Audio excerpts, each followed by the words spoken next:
un orgullo hoy poder ofrecer la sede académica a nuestros compañeros del Círculo Mallorquín. Señor presidente, yo ya sé que usted ya lo sabe, querido Ignacio, pero el que fue presidente del Círculo Mallorquín, Felipe de Puigdorfila y Villalonga, fue el fundador de esta academia y lo tuvimos hasta su fallecimiento entre nosotros. Por tanto, en el recuerdo de este auténtico caballero de la mallorquinidad, teniente de alcalde de Cultura también, que fue del Ayuntamiento de Palma, valga pues un saludo en este acto de fraternidad. Tendremos después entre nosotros al presentador de su libro, Marcelo Ulló, y al que realmente le hará de mantenedor, que es Álvaro Marañón, nieto del doctor Marañón. Todo se ha dicho, que en el Círculo Mallorquín yo le recuerdo dando conferencias. Bien, repito, bienvenido a todos, bienvenido al presidente del Parlamento, querido Gabriel de Senne, mi querida diputada María Salón, senadora, yo la hago diputada porque ha sido diputada muchos años y no se acostumbra. Senadora, sabes que estás en tu casa. Muchas gracias, bienvenidos a todos. Muchas gracias, Román Piña, querido profesor, querido catedrático y buen amigo, presidente de esta academia, por acogernos aquí al Círculo Mallorquín. Siento, me hubiese gustado mucho poder organizar este acto en el Círculo, pero ¿dónde podemos estar mejor que aquí? Y más para recibir a un académico como Álvaro Marañón y a un maestro como es nuestro amigo Marcelo Ulló.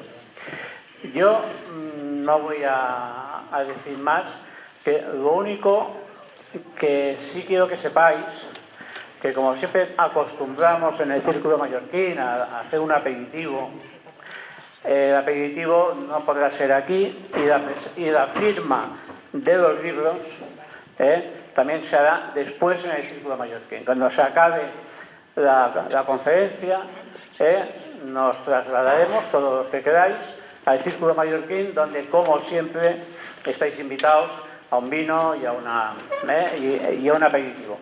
Y ahí se podrán firmar los libros, porque aquí será materialmente imposible. Los podéis comprar ahora. Los que no se compren aquí intentaremos llevar al Círculo los que queden, ¿no? Y ya dicho esto, paso a presentar a Álvaro Marañón, que es la persona a la cual le debemos en el Círculo Mallorquín, pues el que nos ha hecho el favor de presentarnos a Marcelo Ulló. Siempre decimos que siempre tiene que haber alguna persona que haga de conseguidor. El conseguidor esta vez ha sido Álvaro Marañón, ¿no? Que ha sido el que nos ha presentado y ha conseguido que tengamos hoy aquí a Gonzalo Ulló. ¿Sí? ¿No? Me dice que no vea su extenso currículum, ¿no? Pero bueno, para que sea la cosa más breve, pues mira, le voy a hacer caso, ¿no? Pero bueno, aquí tenemos a Álvaro Marañón. Muchísimas gracias, Álvaro. Ya te ha hecho una presentación Román Piña y ya pues te cedo yo el micrófono. Hola, ¿se oye bien? ¿Sí? Bien, todo. Muy bien. Querido Ignacio Dellá, presidente del prestigioso Círculo Mallorquín y centenario, gracias por invitarme a esta centenaria institución para presentar al reconocido historiador y escritor con el que me unen lazos de muy buena amistad, Marcelo Ulló. Mi gratitud también a Ramón Piña, presidente de esta Real Academia, para acoger esta presentación en su magnífica sede. Es un honor estar aquí. en un espacio que respira historia y compromiso con la cultura. Hoy presento a un historiador que se ha convertido en un faro intelectual para el mundo hispánico, el profesor Marcelo Gullo. Vivimos tiempos oscuros para la verdad histórica. Bajo el peso de la corrección política, el revisionismo ideológico y un anticolonialismo mal entendido, nuestra historia está manipulada, deformada y caricaturizada. Se nos impulsa a avergonzarnos de nuestro pasado, a pedir perdón por gestas que moldearon el mundo moderno. En ese contexto, Marcelo Gullo emerge como un resistente. No es solo un académico, es un defensor de la dignidad de los pueblos hispanos, un hombre que con vigor y valentía desmonta mentiras y recupera el orgullo de nuestra herencia. En los próximos minutos exploraremos brevemente su trilogía publicada en España y el impacto de sus ideas, que han trascendido las librerías para convertirse en un movimiento cultural. Prepararos para conocer a un pensador que no busca complacer, sino despertar. La batalla de Gullo es existencial. En un mundo donde narrativas globalistas demonizan el legado hispánico, él nos recuerda que nuestra historia no es una carga, sino un legado. La leyenda negra, creada en los siglos XVI y XVII por potencias rivales como Inglaterra e enemigas de España, pintó a España como un imperio cruel y atrasado. Esta propaganda, nacida en despachos protestantes, no solo atacó a España, sino que infectó a Hispanoamérica, llevando a muchos a renegar de su identidad. Nuestro autor denuncia que esta mentira sigue viva, alimentada por élites culturales que prefieren el victimismo al orgullo. Un ejemplo reciente. En 2024, la presidenta mexicana Claudia Sheinbaum excluyó al rey Felipe de su toma de posesión, exigiendo además disculpas a España por la conquista. Este gesto refleja una mentalidad que Gullo combate. Él sostiene que la llamada conquista fue en verdad una integración, no una opresión, un proceso que dio a América universidades, leyes y unidad cultural. Frente a estas distorsiones, el historiador nos invita a mirar los hechos, no los mitos. Sus libros son un llamado a la acción para que el mundo hispánico recupere su voz, uniendo a España y América en un proyecto común. Su visión panhispanista propone un bloque cultural y geopolítico que resista al neocolonialismo y proyecte la influencia hispánica en el siglo XXI, fortaleciendo nuestra identidad compartida. España e Hispanoamérica no son dos historias separadas, sino dos ramas del mismo tronco. La grandeza de nuestra civilización no se mide por su ausencia de errores, sino por su capacidad de reflexión, de arrepentimiento, de transformación también. Y en esa tradición de autocrítica, de pensamiento jurídico, de alma misionera, encontramos una fuente de dignidad frente al cinismo contemporáneo. Gullo nos exhorta a no renunciar al relato propio, a no aceptar pasivamente las categorías que se nos imponen desde fuera. Nos propone un horizonte, recuperar el hilo de historia para tejer un destino común. Marcelo Gullo nació en Rosario, Argentina. Su formación es tan sólida como su carácter literario y es doctor en Ciencia Política por la Universidad de El Salvador, magíster en Relaciones Internacionales por el Instituto de Altos Estudios Internacionales de Ginebra y licenciado en Ciencias Políticas por la Universidad Nacional de Rosario. Ha complementado su formación con estudios de Historia en la Universidad de Buenos Aires y en otras instituciones de mucho prestigio. Es profesor titular en la Universidad Nacional de Rosario, ha enseñado en la Escuela Superior de Guerra y es conferenciante habitual en América Latina y en Europa. Como asesor, ha trabajado con organismos de muy alto nivel, incluyendo la Federación Hispanoamericana de Trabajadores de la Educación y la Cultura. Pero su impacto va más allá del aula. Gullo es un pensador público, desafiando narrativas establecidas con claridad y pasión. lo que define su habilidad para conectar la historia con los desafíos del presente, inspirando a quienes buscan un futuro donde el mundo hispánico sea un actor internacional y relevante. La lectura de la obra de Gullo no es solamente un acto intelectual, es una tarea generacional, una invitación a reconciliarse con su herencia y a estudiarla con rigor.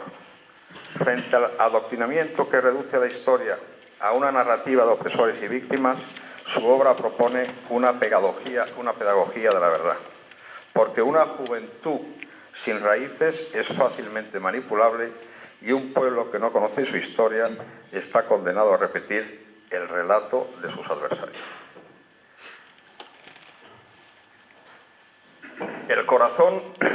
El corazón del legado literario de Marcelo Gullo es su famosa trilogía Madre Patria, publicada en 2021, Nada por lo que pedir perdón, el año siguiente, y Lo que América le debe a España en 2023.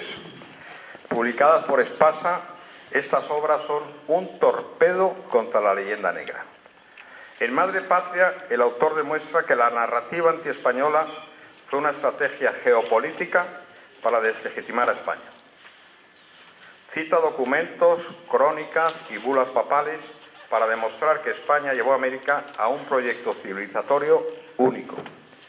Varios ejemplos. En 1537, a petición de Carlos V, el Papa Pablo III declaró que los indígenas eran plenamente humanos, con alma y derechos, un hito ético sin paralelo en otras potencias conquistadoras.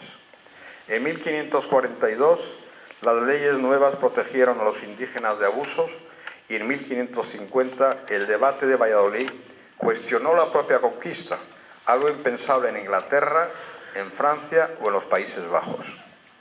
Gullo no idealiza, reconoce errores, pero destaca la autocrítica española como un rasgo excepcional reflejado en figuras como Francisco de Vitoria, quien sentó las bases del derecho internacional.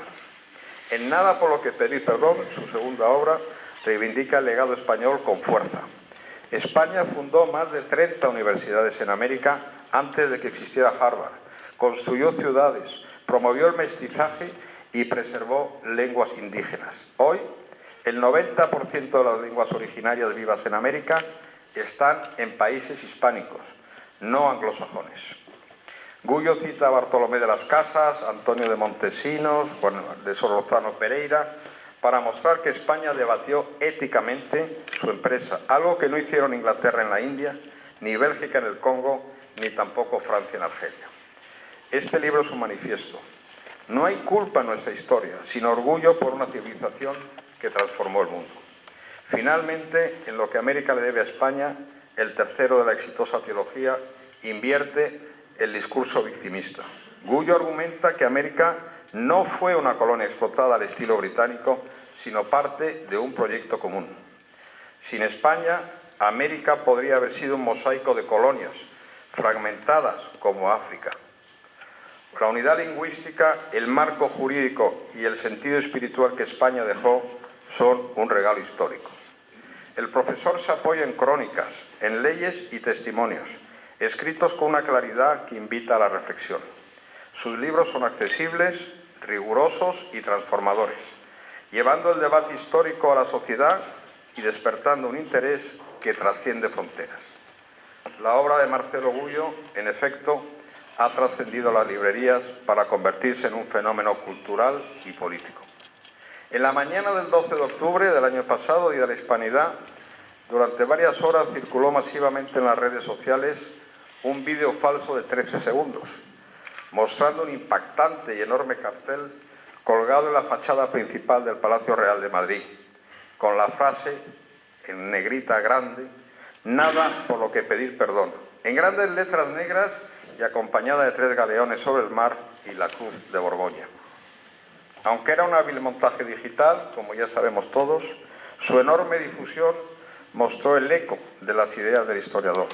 Un usuario en Twitter escribió, reflejando el sentir de muchos miles, este cartel es fake, pero debería ser real.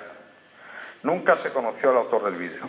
Ese mismo día, en paralelo, carteles con el mismo lema aparecieron en marquesinas y vallas publicitarias en el metro de Madrid, parte de una campaña anónima que también capturó la atención política. En septiembre de 2024, el líder de la oposición, Alberto Núñez Feijóo, ya había declarado que enviaría el libro Nada por lo que pedir perdón del historiador Marcelo Gullo a la presidenta mexicana tras su exigencia y disculpas por la llamada conquista por ella. Este gesto llevó la tesis de nuestro protagonista al centro del debate político, mostrando cómo un libro puede influir en la democracia y en la política. Sus libros han vendido miles de ejemplares, pero su impacto ya ha ido más lejos. Ha dado voz a una nueva conciencia histórica. Su visión pan-hispanista, que aboga por la unión cultural de las naciones hispanas, resuena en España y en Hispanoamérica, inspirando a quienes buscan un futuro donde el mundo hispánico sea un actor global, unido por su historia y con valores compartidos. Marcelo Gullo no escribe para complacer, escribe para despertar. Su trilogía es un manifiesto de la verdad y un recordatorio de que la hispanidad no es una reliquia, sino una fuerza viva. Nos enseña que un pueblo sin memoria es un pueblo sin alma y que nuestra historia en Hispanoamérica, con sus luces y sombras, es una herencia que debemos abrazar.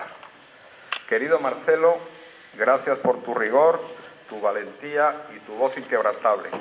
Gracias por recordarnos que no somos culpables de nuestra historia, sino herederos de una civilización que aún tiene mucho que ofrecer.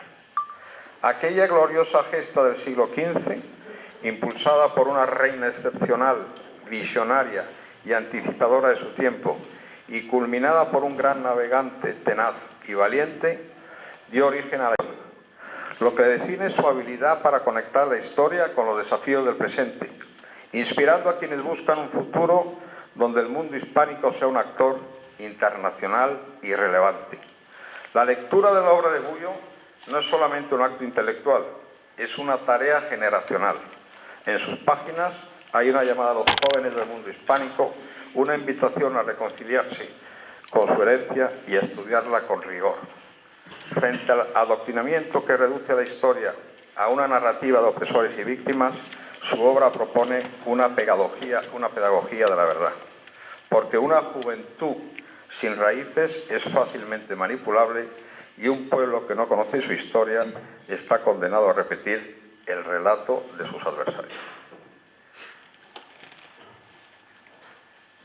El corazón del legado literario de Marcelo Gullo es su famosa trilogía Madre Patria, publicada en 2021, Nada por lo que pedir perdón, el año siguiente, y Lo que América le debe a España en 2023.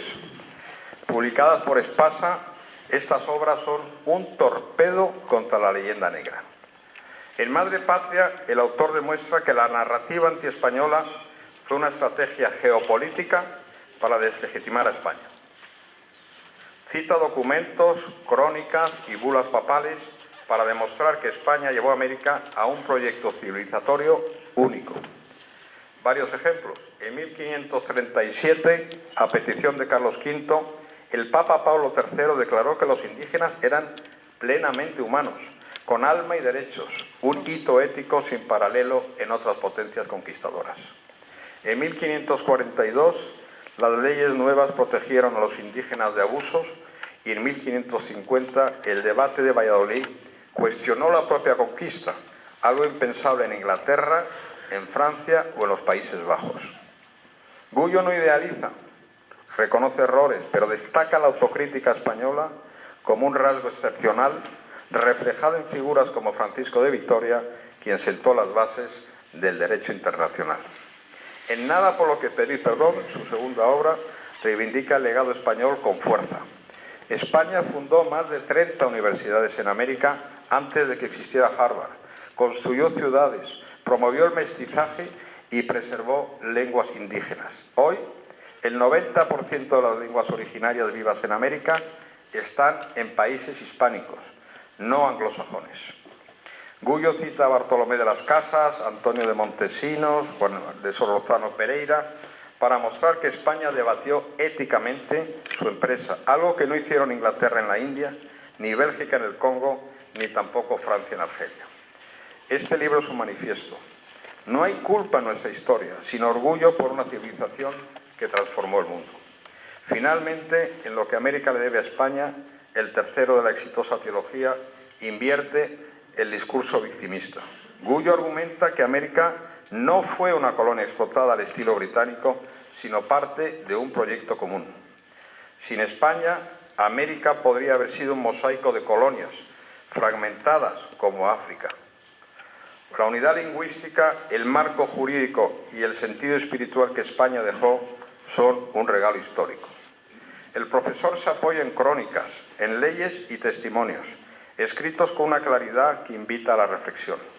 Sus libros son accesibles, rigurosos y transformadores, llevando el debate histórico a la sociedad y despertando un interés que trasciende fronteras. La obra de Marcelo Gullo, en efecto, ha trascendido las librerías para convertirse en un fenómeno cultural y político. En la mañana del 12 de octubre del año pasado, Día de la Hispanidad, durante varias horas circuló masivamente en las redes sociales un vídeo falso de 13 segundos, mostrando un impactante y enorme cartel colgado en la fachada principal del Palacio Real de Madrid, con la frase, en negrita grande, "Nada por lo que pedir perdón", en grandes letras negras y acompañada de 3 galeones sobre el mar y la cruz de Borgoña. Aunque era un hábil montaje digital, como ya sabemos todos, su enorme difusión mostró el eco de las ideas del historiador. Un usuario en Twitter escribió, reflejando el sentir de muchos miles: "Este cartel es fake, pero debería ser real". Nunca se conoció al autor del vídeo. Ese mismo día, en paralelo, carteles con el mismo lema aparecieron en marquesinas y vallas publicitarias en el metro de Madrid, parte de una campaña anónima que también capturó la atención política. En septiembre de 2024, el líder de la oposición, Alberto Núñez Feijóo, ya había declarado que enviaría el libro "Nada por lo que pedir perdón" del historiador Marcelo Gullo a la presidenta mexicana tras su exigencia y disculpas por la llamada conquista por ella. Este gesto llevó la tesis de nuestro protagonista al centro del debate político, mostrando cómo un libro puede influir en la democracia y en la política. Sus libros han vendido miles de ejemplares, pero su impacto ya ha ido más lejos. Ha dado voz a una nueva conciencia histórica. Su visión pan-hispanista, que aboga por la unión cultural de las naciones hispanas, resuena en España y en Hispanoamérica, inspirando a quienes buscan un futuro donde el mundo hispánico sea un actor global, unido por su historia y con valores compartidos. Marcelo Gullo no escribe para complacer, escribe para despertar. Su trilogía es un manifiesto de la verdad y un recordatorio de que la hispanidad no es una reliquia, sino una fuerza viva. Nos enseña que un pueblo sin memoria es un pueblo sin alma y que nuestra historia en Hispanoamérica, con sus luces y sombras, es una herencia que debemos abrazar. Querido Marcelo, gracias por tu rigor, tu valentía y tu voz inquebrantable. Gracias por recordarnos que no somos culpables de nuestra historia, sino herederos de una civilización que aún tiene mucho que ofrecer. Aquella gloriosa gesta del siglo XV, impulsada por una reina excepcional, visionaria y anticipadora de su tiempo, y culminada por un gran navegante tenaz y valiente, dio origen a la hispanidad, una realidad que hoy nombramos con legítimo orgullo. En este marco académico de Cultura e Historia del Círculo Mallorquín y de la Real Academia de Estudios Históricos, Genealógicos y Heráldicos, tenemos hoy el privilegio de escuchar a un gran historiador que nos impulsa a ser dignos de ese legado. Con todos vosotros, Marcelo Gullo.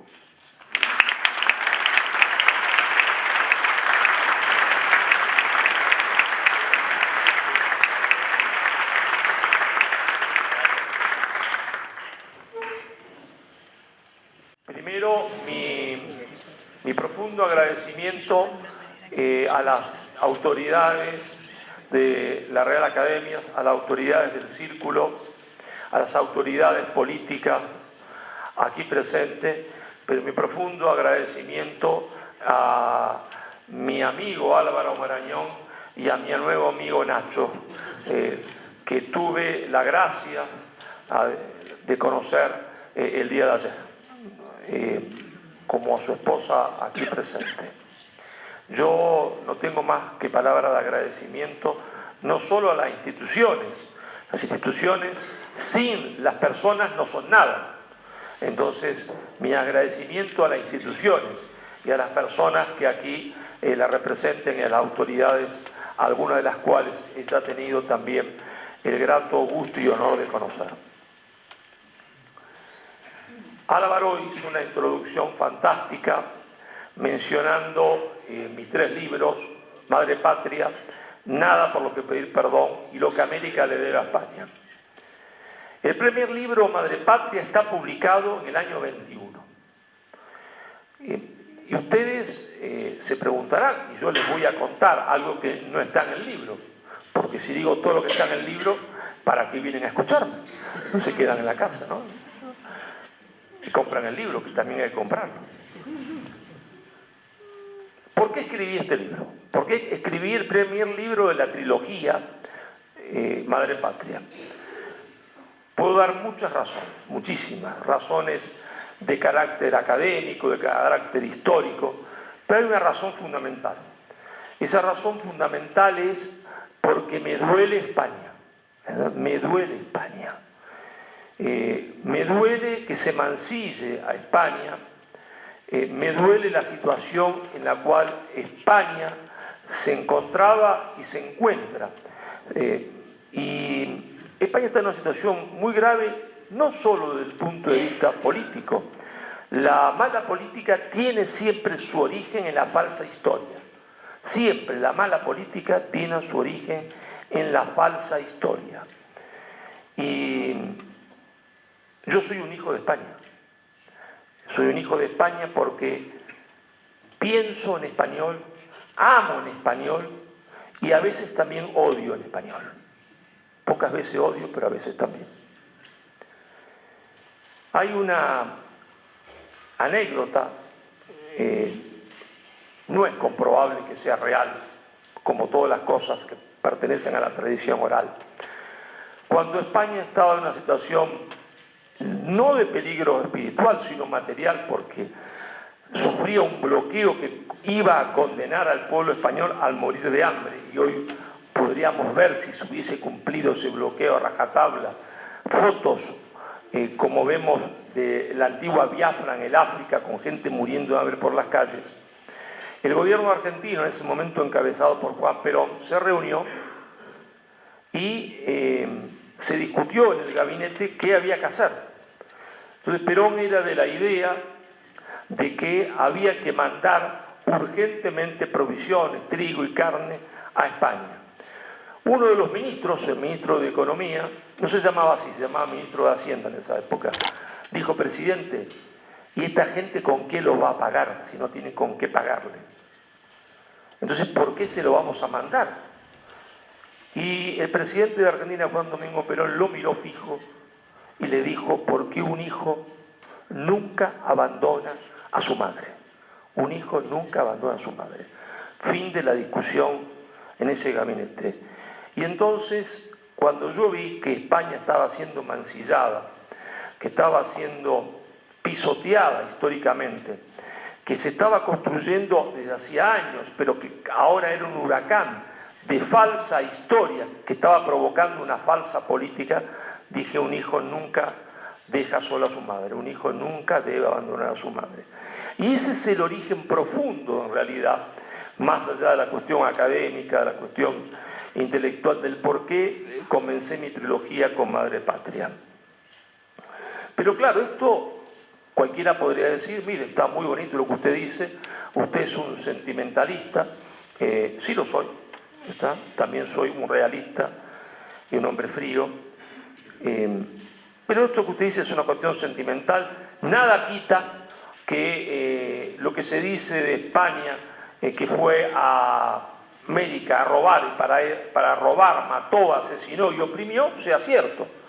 Bueno, quien me dijese eso en esta sala tendría razón. Mis sentimientos podrían ser un sentimiento que no tengan racionalidad, que yo esté agradecido por algo que no es cierto. ¿Está? Y que considere madre a quien no la es. ¿Está? Bien. Entonces hace falta desmontar las mentiras, pero desmontar las mentiras como en un juicio no puede ser un eslogan, sino que tenemos que ver qué datos objetivos hay para decir la tesis que sostiene que España fue a América a robar y para eso mató y asesinó y por lo tanto tiene que pedir perdón, que no nos olvidemos, es la tesis actual de un ministro en España. La tesis actual de un ministro de España que habla que hay que descolonizar los museos españoles, como si España hubiese sido como Inglaterra, que se llevó de cuanto lugar pudo todo. España no se llevó nada. Las pocas cosas que hay, por ejemplo, se las donó Colombia, porque dicen, hay cosas de oro de Colombia. Estudien, se las donó Colombia. Y entonces yo les pido que nos ubiquemos en lo que hoy llamamos México, que es increíblemente su presidenta y el anterior presidente, las cabezas de México que han mostrado una mayor inquina contra España. Ubiquémonos en México, hay un hombre que ha nacido en Extremadura, que está en Cuba, y entonces ese hombre decide lanzarse a una aventura del otro lado de esas aguas que no saben qué hay. Allá hay algo, hay algunos españoles que han ido, pero bien que hay no se sabe. Ese hombre es Hernán Cortés. Ese hombre es Hernán Cortés. Le adelanto, Hernán Cortés es el padre de México. Sin el amor entre Hernán Cortés y doña Marina, mal llamada Malinche porque es un nombre despectivo que le dan los negros legendarios, México no existiría. Porque México no existía. ¿Qué es lo que hay cuando Cortés desembarca y pone sus pies en esas arenas, en esa playa? Lo que hay, que oculta la leyenda negra, es un conjunto de pueblos, 70, 50, 60 pueblos distintos, que hablan lenguas distintas, que no se reconocen como pueblos hermanos, sino como pueblos enemigos, porque uno de ellos, que es el pueblo azteca, que es un pueblo recién llegado históricamente a la zona, había solo 200 años antes que Cortés, ha llegado ahí, ha oprimido a los otros pueblos. Bueno, hasta acá nada raro en la historia es así. Nosotros hablamos de Grecia y de los griegos, son los helenos. Los helenos no es que vivieron siempre en Grecia, los helenos vivían fuera de Grecia y en Grecia estaban los pelagos.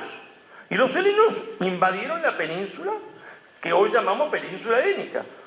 Los jonios, después el último pueblo fueron los dorios. Es decir, que el concepto de pueblo originario hay que discutirlo un poco. Pero concedamos que esos pueblos eran pueblos originarios. No existe el concepto de pueblos originarios. Si no, los griegos no podrían estar ocupando Grecia hoy porque no eran originarios de lo que hoy llamamos Grecia, ahí estaban los pelagos. Pero bueno, llega Cortés y hay un pueblo que domina a nosotros. Como decía, nada novedoso en el estilo de la humanidad, esto pasa todos los siglos, todas las décadas. Pero sí tenía una particularidad esa dominación. ¿Qué particularidad tenía esa dominación? La particularidad es que cuando un pueblo domina a otro, le suele quitar materias primas, le suele quitar horas de trabajo, hacerlo trabajar para el pueblo más fuerte o dominante. Y estos, aparte de eso, le pedían algo que no se ha visto nunca en la historia de la humanidad en esa dimensión. Le pedían vidas humanas. ¿Pero para qué? Bueno, para llevársela a un templo, ¿verdad? El templo de Tenochtitlán, arrancarle el corazón y después hacer que el cadáver rodara por las pirámides, que no son como las egipcias, tienen escaleras, ¿no? Entonces, cuando los turistas van a México, le muestran la gran pirámide de Tenochtitlán, las escaleras, qué maravilla arquitectónica. Claro, si uno es un poco listo, tendría que preguntarle, señor, ¿y por qué tienen escaleras? Aparte para subir, porque podrían haber hecho una escalera en el medio, nada más, ¿no? Porque, ¿saben por qué? Porque ellos no conocían la metalurgia.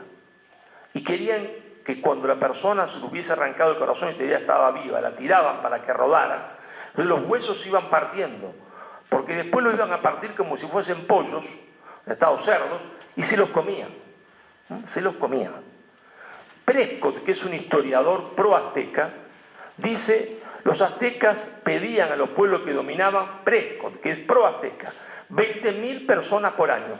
Había 4 millones de personas en Mesoamérica. Calculen ustedes lo que significa pedir 20.000 si nada más hay 4 millones. Es una bestialidad jamás vista en la historia. Pero el mismo Prescott dice: yo no me atrevo a decir, dice él, que la cifra dada por otros autores de 150.000 sea falsa. Y yo dije: si los que llaman prohispánicos dicen 150.000 y Prescott queda pro-azteca dice 20.000, hagamos un promedio que dé 80.000. Sí, pero este juego que yo hago, que parece simpático, es macabro. Es decir, jamás se ha visto en la historia de la humanidad la existencia de lo que yo denomino un imperialismo genocida. Jamás. Que Cartago mataba gente y hacía sacrificio humano, es verdad. Y por eso Roma enfrenta a Cartago y tenía, como decía Chesterton, más justicia para vencer a Cartago. La justicia estaba del lado romano, porque Cartago asesinaba gente, pero nunca en las dimensiones que se ha visto en Mesoamérica con los aztecas. Nunca se había visto eso en la historia de la humanidad, porque Cartago no se comía a la gente. El pueblo azteca tenía como su alimentación principal la carne humana. Durante años negaron esto. Durante años negaron esto. Como negaron los sacrificios humanos. Lamentablemente, para ellos, en este caso, la ciencia juega a nuestro favor. Porque ahora, cada vez que se hace una excavación para arreglar la catedral, para profundizar el metro, se entiende, en México, se encuentran con las paredes de los aztecas. Ustedes saben que las paredes como esta, o se hacen de piedras, ¿está?, o se hacen como castilla de ladrillos. Bien, no. En México las paredes no son ni de piedras ni de ladrillos. Las paredes están hechas con cráneos humanos. Hoy se han encontrado cientos de paredes. Entonces, cualquiera, no hace falta ser arquitecto o ingeniero, ve cuánto cráneo hay por metro cuadrado, sabe cuál era la dimensión del templo y calcula cuántos cráneos se necesitaron para construir ese templo. Es una cosa monstruosa. Pero aparte, la técnica hoy, la ciencia ha avanzado tanto que nos permite saber que esas paredes estaban pintadas con sangre humana. Litros y litros de sangre humana para pintar esas paredes. Esto ya es una cuestión científica. No pueden discutirlo más. Por eso no quieren que se hable. La leyenda negra como un castillo de naipes. Si se discute, se cae como un castillo de naipes cuando uno lo sopla. Porque la ciencia ahora está de nuestro favor. Decían que eran cosas que se habían inventado los españoles, que se habían inventado los curas, los franciscanos. Bien, señores, ahora esto está comprobado científicamente. Sus templos estaban hechos de cráneos humanos y pintados con sangre humana. Y se puede calcular cuántas personas se comían. Pero atención, los aztecas eran solo como máximo, entre el 8 y el 12% de la población. Quiere decir que el 80% o el 90 y pico por ciento de la población eran aquellos que los aztecas se comían. Es decir, aquellos que sufrían la opresión azteca. Entonces acá vamos a terminar con el primer mito. Llega Cortés, y el barbudo asesino de Cortés, porque tiene 4 caballos y 4 arcabuces viejos, derrota a los aztecas, que tenían un ejército, dice Prescott, entre 90.000 y 200.000 hombres. Miren, yo soy profesor de la Escuela Fusilador de Guerra. No hay forma que 700 hombres, eran menos, 700 hombres, ni con arcabuces y 4 caballos, que al segundo día los aztecas abrieron uno y dijeron: esto es un animalito como cualquier otro, derroten a un ejército que conoce el terreno. ¿Está? Porque Cortés no tenía ni GPS, ni mapa, ni información satelital, no conoce nada. Y un arcabuz, entre que yo lo calco y lo descargo, el ejército enemigo, hicimos los cálculos, ya me mata a piedrazos, ¿está? A piedrazos me mata. No hace falta ni que tire otra arma que no sean piedras, con ondas. Entonces, ¿cómo es posible que Cortés lo derrota? Cortés no derrota a nadie, es un mito. Lo que hace Cortés es simplemente darse cuenta de esa situación terrible, se entiende, que la humanidad no había visto nunca, y le dice a través de doña Marina, que era su intérprete, le dice, y también su amante, sí, ¿y qué problema hay? Que se había enamorado. Está mal que un hombre se enamore de una mujer, que tenía una esposa, y sí, tantos hombres, tantas mujeres pasa, en la humanidad pasa, hacía 4 años que no la veía, sí. Pero él ha aprendido cuál es la situación de opresión como no se ha visto nunca. Y entonces les dice una cosa muy sencilla: marchemos juntos contra Tenochtitlán, contra ese imperialismo antropófago, derrotémoslo. Voy a mandar yo después, le dice Cortés, pero le prometo una sola cosa: ese imperialismo antropófago que le quita a sus hermanos, a sus tíos, a sus hijos, a sus abuelos, se terminó. Y si yo fuese Cortés, y ustedes los pueblos oprimidos por los aztecas, y le propusiese eso, que se termina, que nunca más le van a quitar a su hijo, o a su padre, o a su hermano, o a su primo, ¿ustedes qué hacen? Firman, dicen, Marcelo ya, marchemos ya, ¿está? Y marcharían los más jóvenes, los más viejos, todos, para terminar con algo atroz, que es que me quiten a mi padre, a mi madre, a mi hijo, ¿se entiende? Y se lo coman. Entonces, Cortés junta un ejército de 300.000 indios. 300.000 indios vencieron al ejército azteca, que tenía 200.000. Entonces, ¿la conquista quién la hizo? ¿Cortés y los españoles? No. La conquista la hicieron los indios. La conquista. Pero hubo conquista. Y si uno se pone a pensar un poquito bien, se agarra la cabeza y dice, bueno, si yo me pongo del lado de los pueblos oprimidos, que eran la mayoría de la población, el 80% o más de Mesoamérica, no hay conquista. Lo que hay es liberación. Liberación del imperialismo más atroz que conoció la historia de la humanidad. Eso es lo que hay, liberación. Del imperialismo más atroz que conoció la historia de la humanidad, que el imperialismo nazi no es nada en comparación de eso. Con lo terrible que fue. Entonces, ¿qué hubo? ¿Conquista o liberación? Liberación. Claro, uno podría decir, pero hubo conquista para el pueblo azteca, que sufre la conquista. Es un distingo, dirían los medievales, apropiado. Sí, hubo conquista sobre la clase militar, o la casta militar, porque no hay clases, hay casta, la casta militar, la casta que formaba la nobleza y la casta sacerdotal. Es verdad. ¿Pero qué es que el pueblo azteca combatió? No combatió nada. Y no puso después ninguna resistencia. ¿Y por qué? Porque la mayoría del pueblo azteca sufría opresión de la casta sacerdotal y de la nobleza y de su ejército, que también los suprimía a ellos. Por eso se entiende, hay liberación y no conquista. Claro, uno podría decir, bueno, pero eso no quita que después de lo que usted llama liberación, hubo una opresión. Buen distingo. Lo que yo digo puede ser cierto, pero también podría ser cierto que después, ¿no es cierto?, de la liberación, Cortés se convierte en dictador, tirano y oprime, junto con los españoles que están ahí y los que van a llegar, a todos los otros pueblos. Buena objeción, bueno. Y entonces ahí tenemos que ver algunas cosas. Si estos barbudos fueron ahí para robar, matar y asesinar, o para liberar a estos por casualidad, solo por casualidad,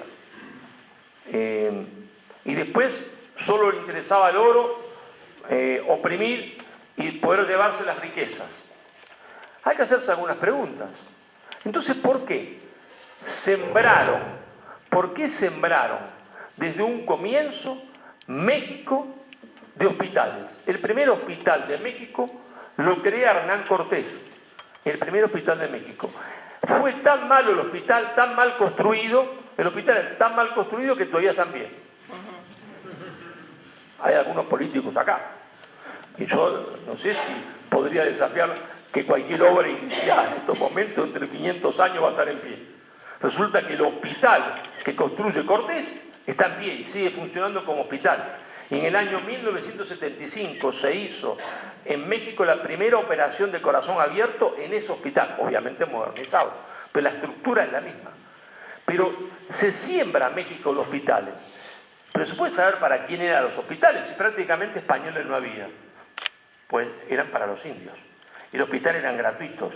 Y lo mismo pasa en el Perú, pasa en lo que era después va a ser el virreinato del Perú, Ecuador, Bolivia, norte de Argentina. Pero si hubo opresión, ¿para qué crearon después cientos de colegios que hoy llamaríamos de escuelas primarias, donde uno tiene 6 años hasta los 12? ¿Por qué? ¿Para qué? Bueno, me dice un alumno siempre que hace profesor, esos gallegos pícaros, porque para los argentinos que somos bastante locos, todos los españoles son gallegos, estamos locos. A todos les llaman gallegos los andaluces, a los extremeños, a los vascos, todo gallegos, ¿no? Una locura nuestra porque a todos le cambiamos, a los árabes le decimos turcos, a los judíos le decimos rusos, a los rusos le decimos ucranianos. Estamos un poco locos desde ese punto de vista, pero bueno, en otras cosas también. ¿Pero por qué siembran de colegios? ¿Por qué? Entonces un alumno siempre me dice, profesor, esos gallegos hacían eso seguramente para borrarle su memoria histórica y arrancarle su lengua. Ah, es una buena objeción, ¿eh? Es buena, podría ser cierto. Podría ser que estos españoles hacen los colegios para obligarles a que nunca más hablen su lengua. Podría ser. De hecho, eso hizo Estados Unidos en Filipinas. Filipinas hablaba español. Niño filipino mayor de 12 años que el ejército norteamericano encontraba hablando español por la calle, lo fusilaba en el acto. Y en los colegios solo se podía hablar inglés. Y por supuesto lograron extirpar el español de Filipinas. Cierto que el proceso de habla del español estaba más lento que lo que había pasado en Hispanoamérica. Es una buena objeción lo del alumno. Pero ¿sabe qué? Esa objeción se cae cuando uno estudia, porque los colegios eran trilingües. Se hablaba español, que iba a ser la lengua del común de Hispanoamérica, la lengua franca de toda Hispanoamérica. Se hablaba latín. ¿Y por qué latín? Porque era la lengua de la ciencia en ese momento. Quien quisiese estudiar no solo filosofía, no solo teología, sino botánica, física, tenía que hacerlo en latín. Es decir, se le posibilitaba a ese niño ingresar al conocimiento científico por excelencia. ¿Y sabe qué más enseñaba? Las lenguas locales, nahual, quechua, guaraní. Mucho antes que existiese una gramática en alemán, ya los puristas tan denostados habían hecho una gramática nahual y una gramática quechua y una gramática guaraní. Cuando un pueblo opresor quiere hacerle olvidar al otro la memoria, le quita su lengua. España no le quitó la lengua. No solo no le quitó la lengua, sino que ellos no tenían lengua escrita, era una lengua oral, destinada a desaparecer. Y entonces España dijo, no, vamos a hacer una gramática para tu lengua, para que aprendas a escribir en tu propia lengua, porque no sabes escribir, y puedas conservar la memoria y hacer poesía en tu propia lengua. Y así fue. El Inca Garcilaso de la Vega era trilingüe. Cuando nosotros festejamos el Día del Escritor, ¿saben por qué se festeja?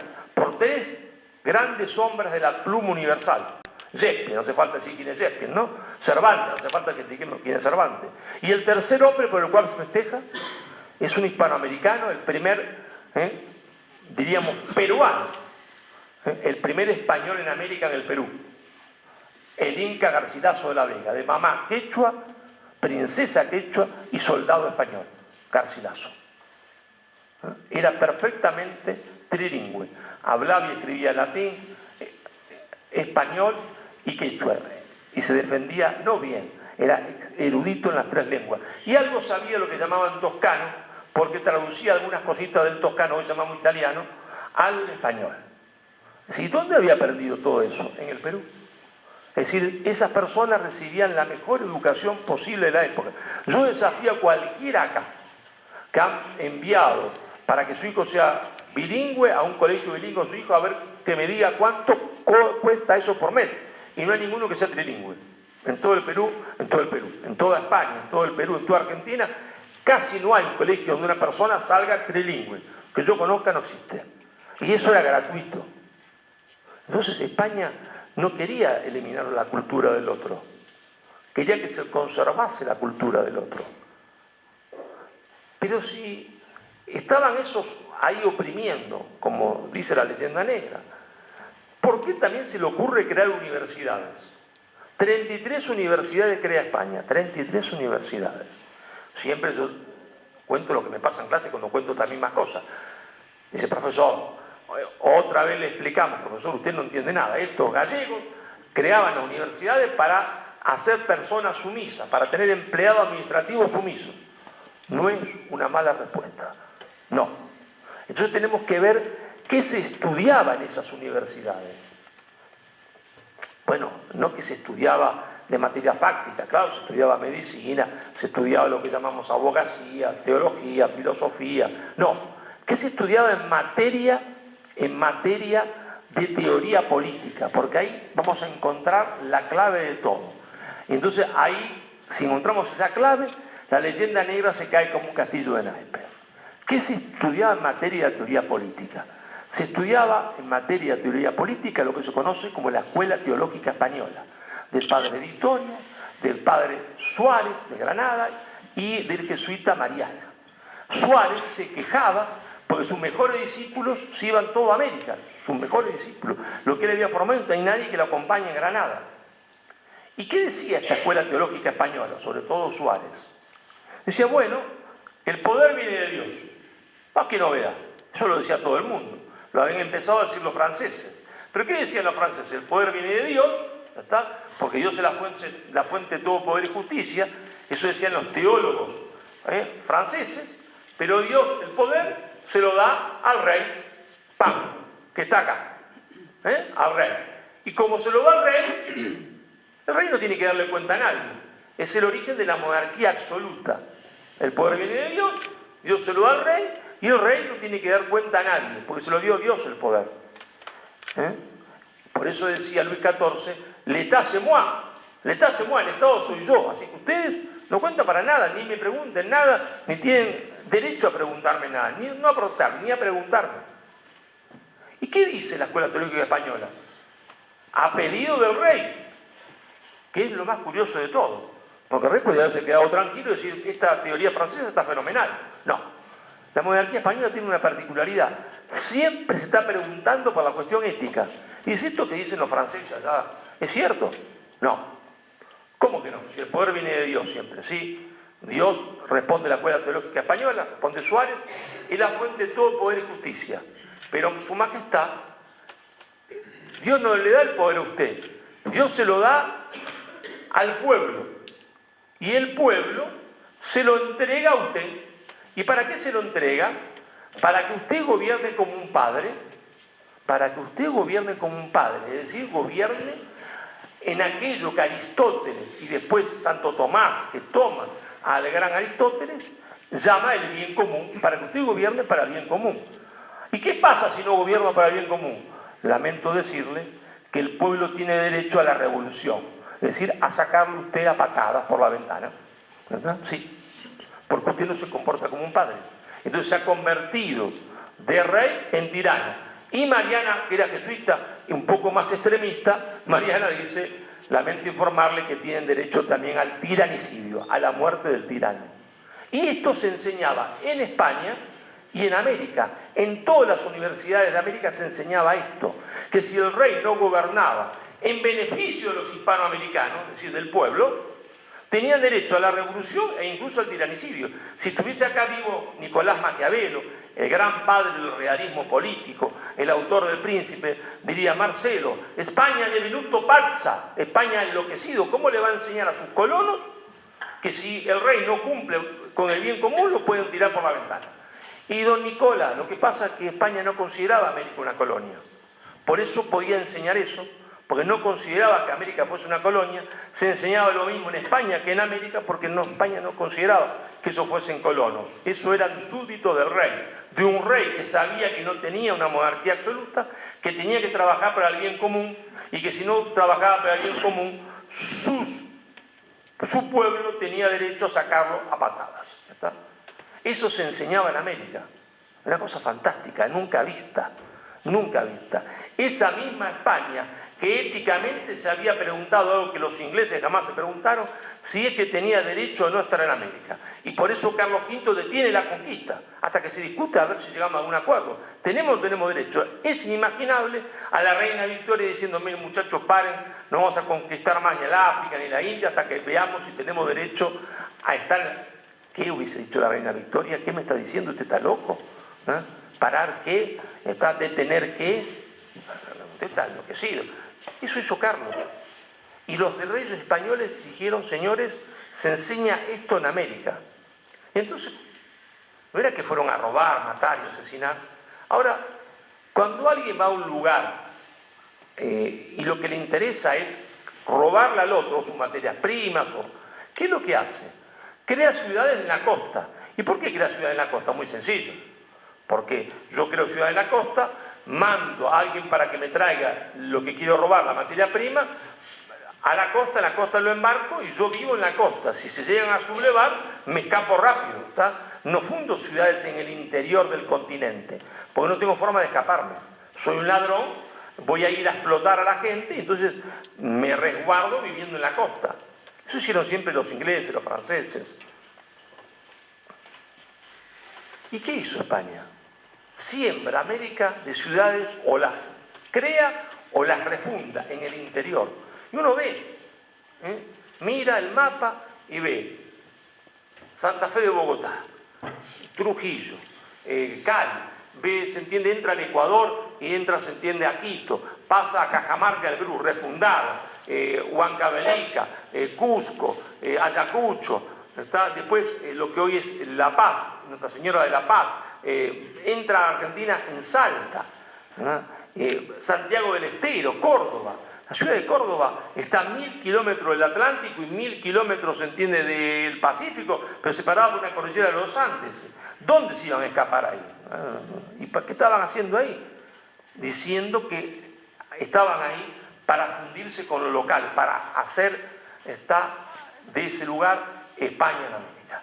Está España en América. No querían robar nada, querían quedarse ahí, con los que estaban ahí. Porque la otra política maravillosa, que no hace nunca un imperialismo, es la del mestizaje.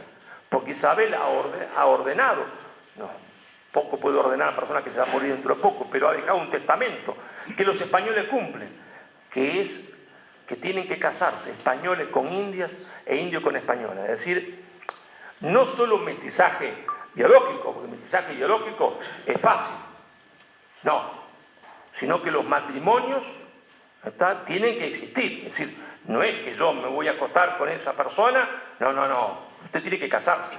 Y el matrimonio está permitido y es bueno que usted se case. Los matrimonios mixtos fueron siempre desde un comienzo la esencia de la presencia española en América. Recién en 1960, en los Estados Unidos, se eliminó la prohibición que quedaba de un Estado de la Unión de los matrimonios, la prohibición de que se casase un blanco con una negra. Estaban prohibidos los matrimonios mixtos en Estados Unidos. Mixtos, hasta el año 1960 y pico, 60. ¿Está? Y España fomenta el matrimonio, no que se una sexualmente, sino el matrimonio mixto desde un comienzo. Porque, claro, para tener relaciones sexuales es fácil, Jefferson, ¿no? Y Cortés. Cortés tuvo un hijo con doña Marina, Martín Cortés. Es que Cortés lo despreció. No, Cortés lo hizo caballero de la Orden de Santiago. No se podía hacer más en España que caballero de la Orden de Santiago. ¿Y saben con quién jugaba ese mestizo cuando era niño? Jugaba en la corte con quien iba a ser el rey de España, con Felipe II. Jefferson también tuvo hijos. Jefferson tuvo hijos con una esclava negra que era la hermanastra de su viuda, de su esposa, que había fallecido. La hermanastra era igual que su esposa, pero de otro color, porque era hija del padre de su esposa. Jefferson tuvo 7 hijos. Nunca lo consideró hijo suyo, lo vendió como esclavo. Cortés al suyo lo hizo caballero de la Orden de Santiago. El otro tenía relaciones sexuales, pero siempre la consideró una esclava. Nunca se casó con ella. Y a los 7 hijos los consideró esclavos. Una diferencia rotunda.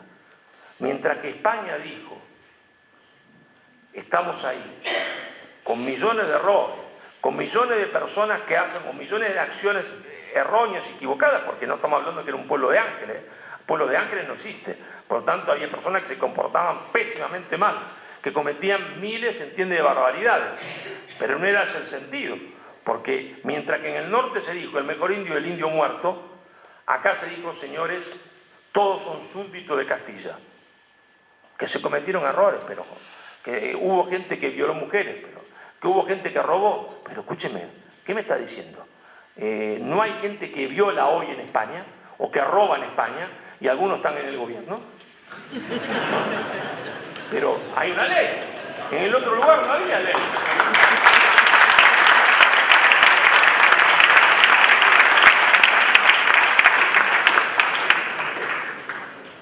Entonces, la cosa es absolutamente distinto. Basta comparar, cosa que yo hago en el segundo libro, todo lo que te cuento, todo esto que yo digo, yo me he tomado una licencia, porque la mayoría de ustedes no son académicos. Yo no voy a hacer un discurso estrictamente académico, aunque estoy en la academia, porque si no todos se mueren de aburrimiento. Pero cada cosa la que he dicho está fundamentada en el libro Madre Patria. Ahí están las citas, está todo, está día, hora, fecha.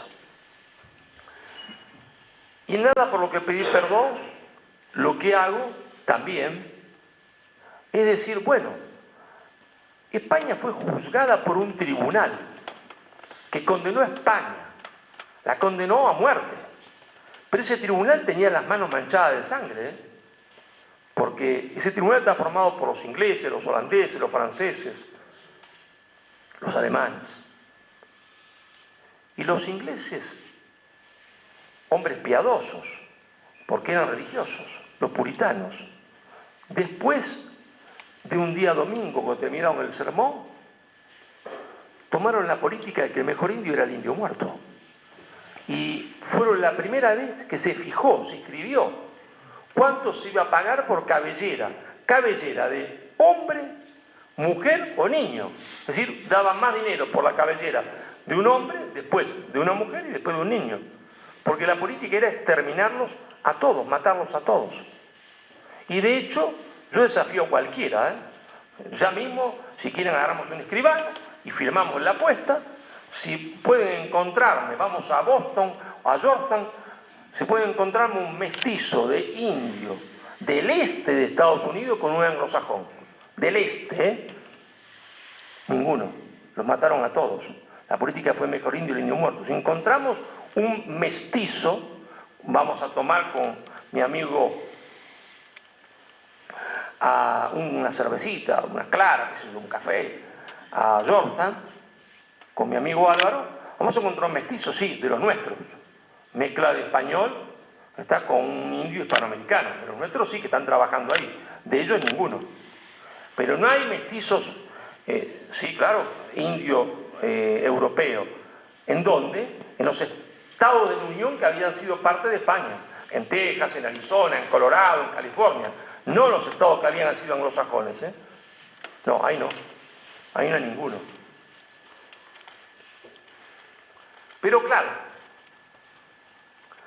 todo esto lo explico, como decía, en nada por lo que pedí perdón, ni hablar de lo que los holandeses hicieron en Indonesia. La gente no sabe que Indonesia fue colonia holandesa. Estuvieron hasta el año 1945. No dejaron, no una universidad, no un hospital, ni una escuela, ni un lugar de primeros auxilios, nada.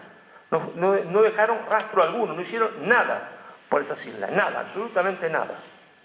Bueno, ni hablar de los belgas en el Congo.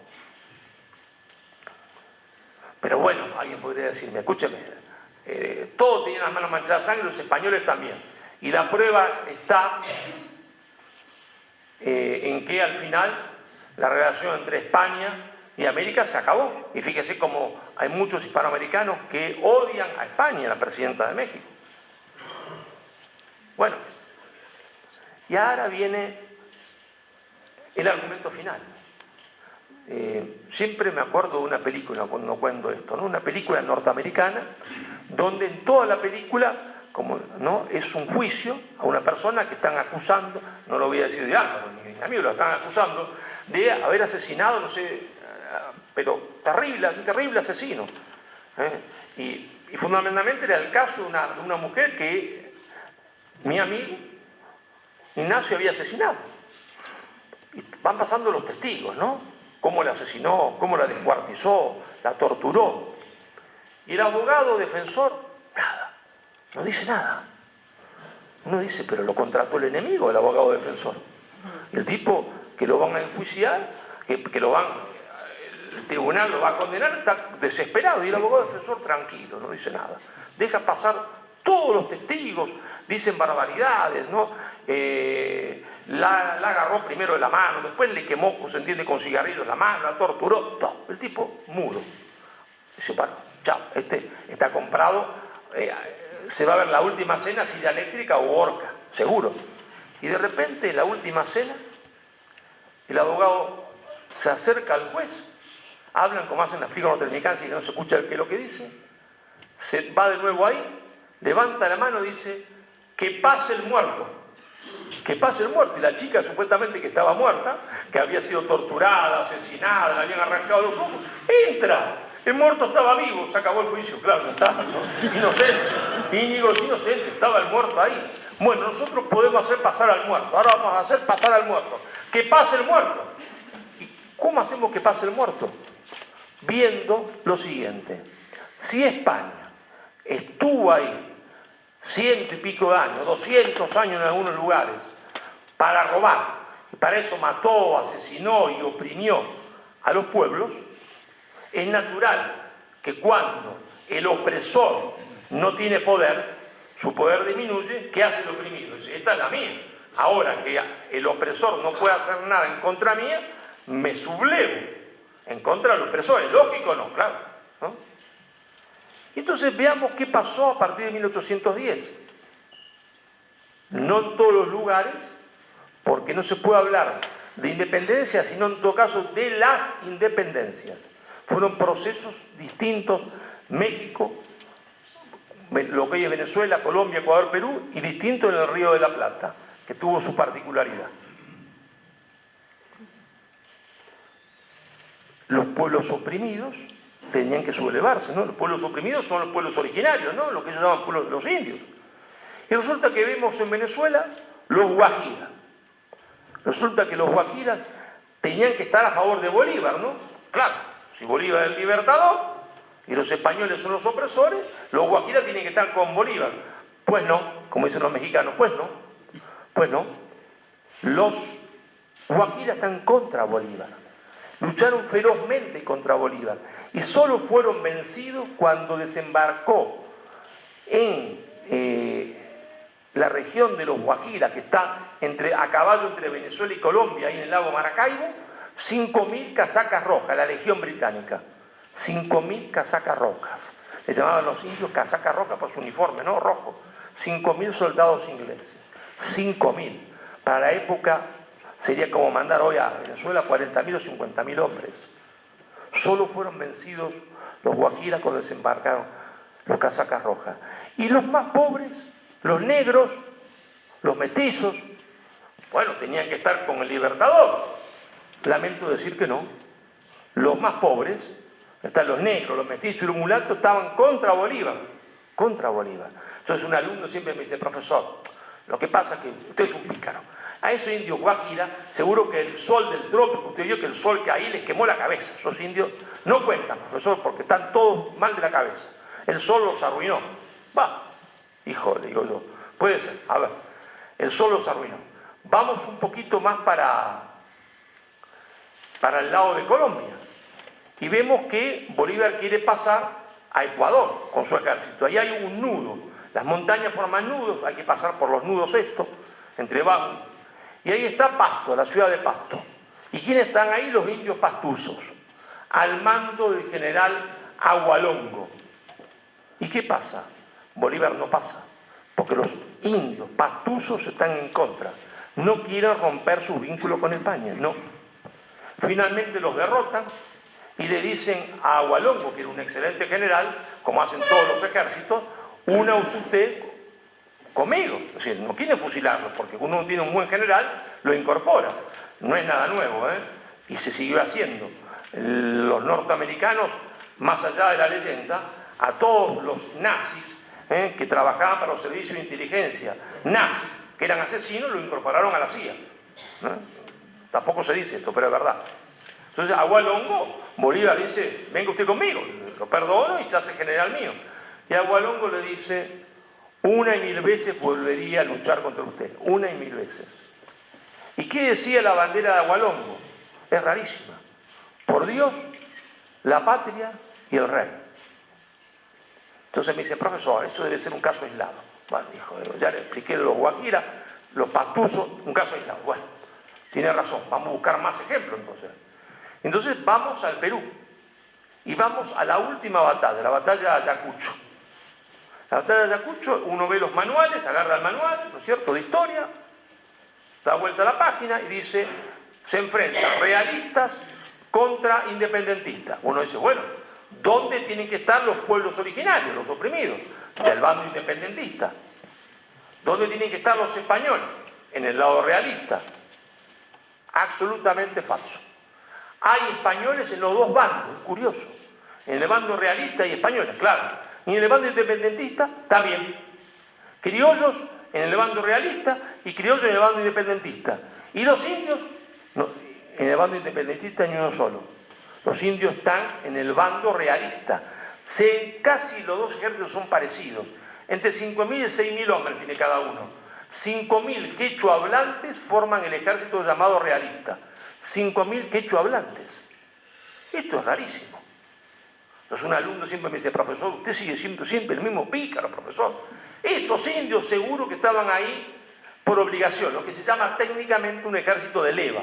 ¿Qué quiere decir un ejército de leva? Que yo soy una autoridad militar, vengo a Palma, a los más jóvenes obligatoriamente los incorporo a mi ejército y los hago pelear. Si se dan vuelta, les pego un tiro. Es un ejército de leva, no pelean porque quieren, pelean por obligación. Es una buena respuesta del alumno. Pero no tiene razón. ¿Por qué? Porque si fuese así, los indios, una vez que se terminó la batalla, se disolvían. No peleaban más. Y esos indios, los 5.000, siguen peleando al mando del general Antonio Huachaca, 10 años más, en lo que se llamó la Guerra de los Castillos. En Ayacucho, Guerra de los Castillos porque peleaban en las alturas. Son montañas de 5.000 metros. La Guerra de los Castillos. Entonces me dicen, profesor, esos ejemplos no van, porque al primero el sol le quemaba la cabeza y a esto es la altura, profesor. La altura, 5.000 metros de altura los vuelve, no saben pensar. Ahí están mascando coca, no vale. Hijo, no vale nada lo que yo digo. Entonces le digo, vámonos un poquito más al sur. Y ahí estaban los araucanos en Chile, mal llamado mapuche.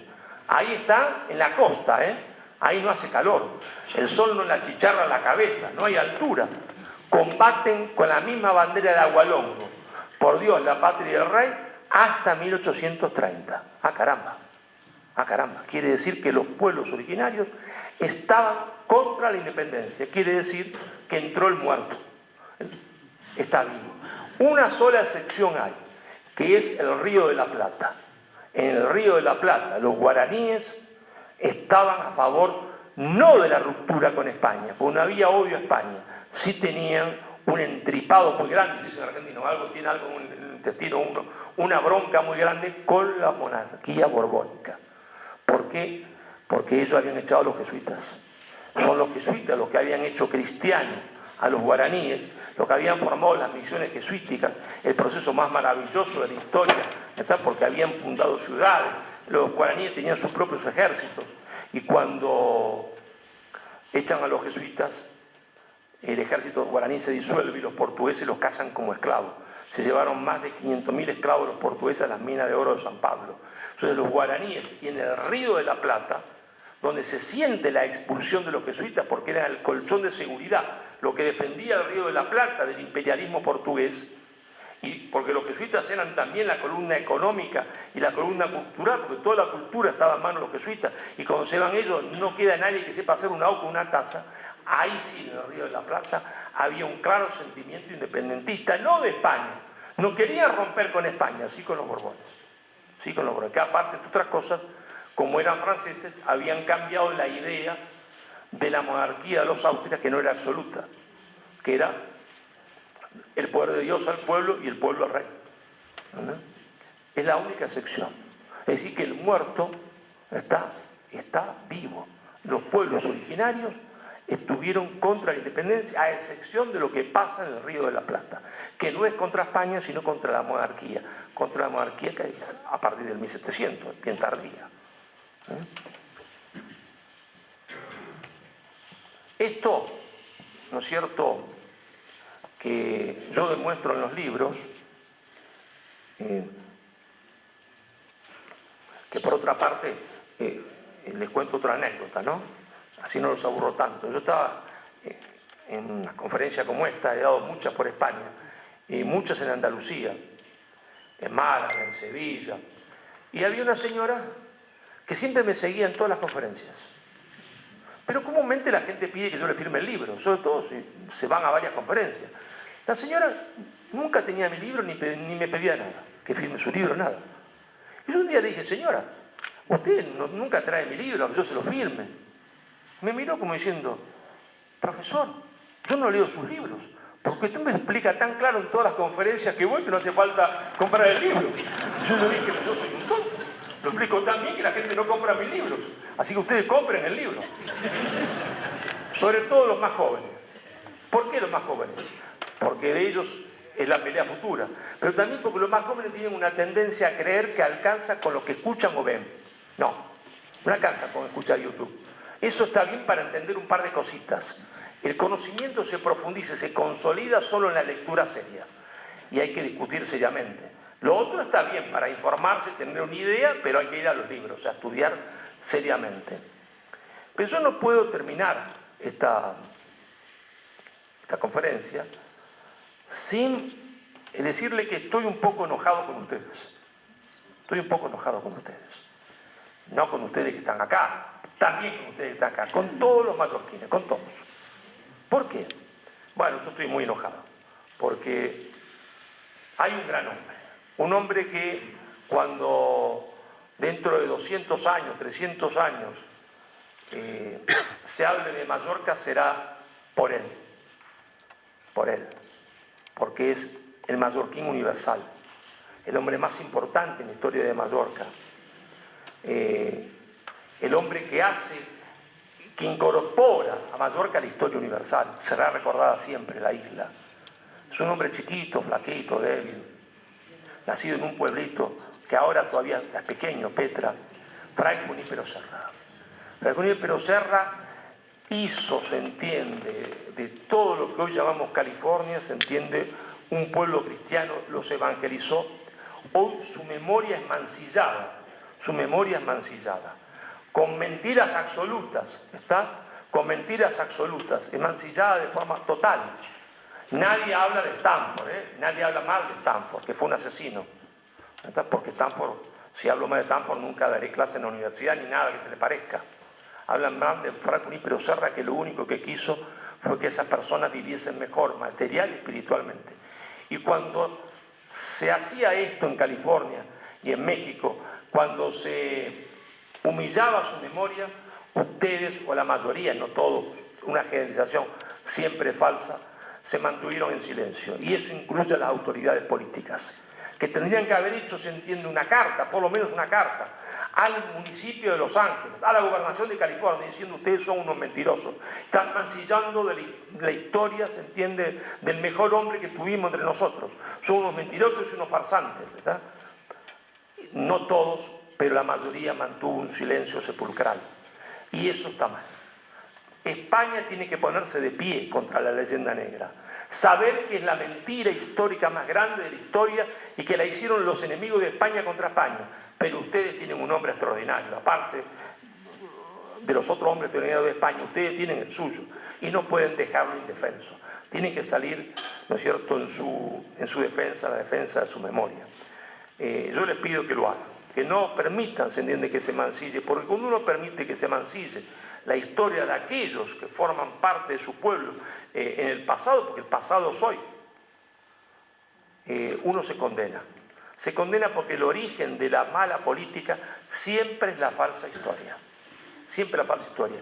Cuando los pueblos pierden su memoria histórica, pierden todo. ¿Saben qué es la leyenda negra? Es un veneno. Es un veneno, pero si yo sé que esta pastilla, este remedio, este medicamento, mató a mi bisabuelo, mató a mi abuelo, mató a mi padre, y un médico me lo quiere hacer tomar, o un profesor me lo quiere hacer tomar esta pastilla, yo tengo que decirle, mire, yo no la tomo esa pastilla, porque esa pastilla causa la muerte. Pero cuando uno pierde la memoria histórica, ¿qué hace? Vuelve a tomar la pastilla y muere. Y los españoles están perdiendo la memoria histórica. Permiten, se entiende, que a los jóvenes se los sigan engañando, ¿está? Esa pastilla, la leyenda negra, que causa la mala política, es el veneno, se entiende, que tiene hoy España, la falsa historia. Es decir, que la política es historia en construcción. Lo que pasa hoy va a ser historia mañana. La política es historia en construcción, y la historia de la política que fue. Cuando uno entiende esto, sobre todo los más jóvenes, ¿qué quieren? Participar en la política, porque participar en la historia, cambiar la historia, hasta cambiar la historia. Entonces, pero la historia presente se cambia combatiendo por la verdadera historia que está en el pasado, porque nos engañan con lo que pasó en el pasado. Y yo no voy a entrar en la ley de memoria histórica, que es otro engaño, y por eso se está como está, pero porque nos han cambiado el pasado. Quien controla el pasado controla el presente y construye el futuro. No permitan ustedes que construyan un futuro que es el futuro del fin de España. Muchas gracias.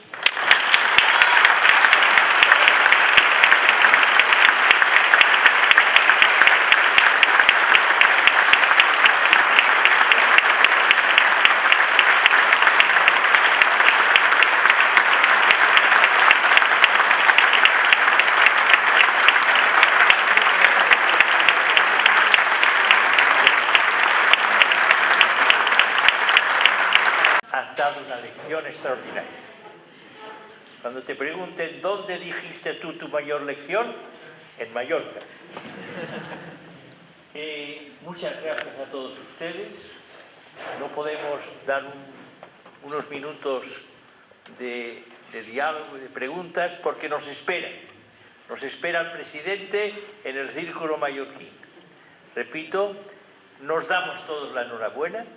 Esto será recordado el día de hoy. Solo una pequeña observación, profesor, ¿me permite? Bueno, por mis 88 años y una y varios de profesor en Argentina, sí. Déjame que le diga. Si me equivoco, me corrija. Los mallorquines que están en Rosario, que comen ensaimadas y empanadas, Así es. los mallorquines que están en la vecina Santa Fe se llaman mallorquines, no se llaman gallegos. Ah, sí. Tal cual.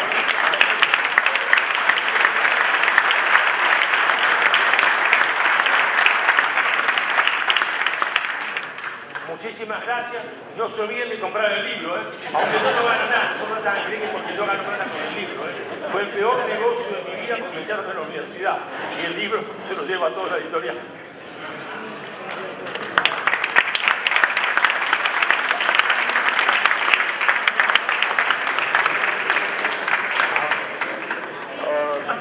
Les repito, aunque no hagamos ahora ninguna intervención, ninguna pregunta, que sepáis que Marcelo Rubio va a estar en el Círculo Mallorquín y os va a poder atender firmando libros y preguntándole todo lo que os gustaría preguntar en este momento aquí, pero que por cuestión de tiempo vamos a pasar este momento al Círculo Mallorquín. Así mucho lo conocéis y disfrutáis también. Muchas gracias, Marcelo, gracias Álvaro, Maruamán Piña, gracias por vuestra hospitalidad y enhorabuena. Gracias a todos.